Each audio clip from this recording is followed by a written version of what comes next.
Every single time there's a terror attack, the first instinct of the security services is try and cover it up. This is not a terrorist event. What it is right now is their improvised explosive devices that was found.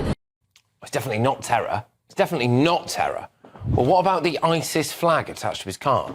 I mean, you can't see it there because it was actually ironically covered up by security officials on the scene. Why, though? Why try to hide it? OK, we had a picture of the attacker very early.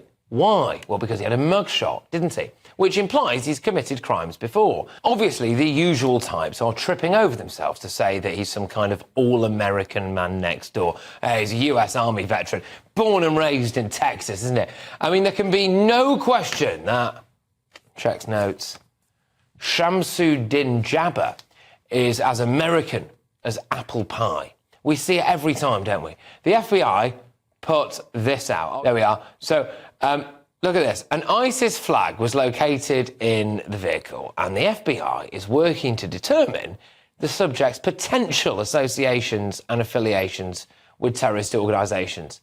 Right. Do we not think that that investigation might take about 10 seconds? But anyway, he's killed 15 people. He's got an ISIS flag on the back of the car, but we couldn't possibly jump to conclusions, could we? Frankly, there's just no way of knowing, is there, what the true motives are here? I mean, the guy basically has "I'm a jihadi" tattooed on his forehead, but unfortunately, the bollards of peace that we have everywhere now, usually to protect us, of course, as we all know from radical Mormons, it's always the Mormons, isn't it? Those bollards of peace, they were under construction. So here, in a way, we now have two great failures of Western culture rolled into one. The fact that we have essentially cuckolded ourselves to radical Islam, but that we also never seem able to complete a basic infrastructure project. Here's the Islamist talking about himself in a video clip.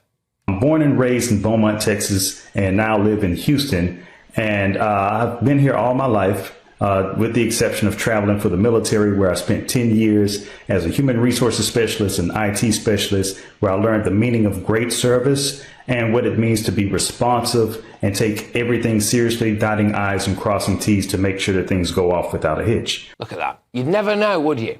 You'd never know, really. Apart from the fact that intelligence services might literally have known.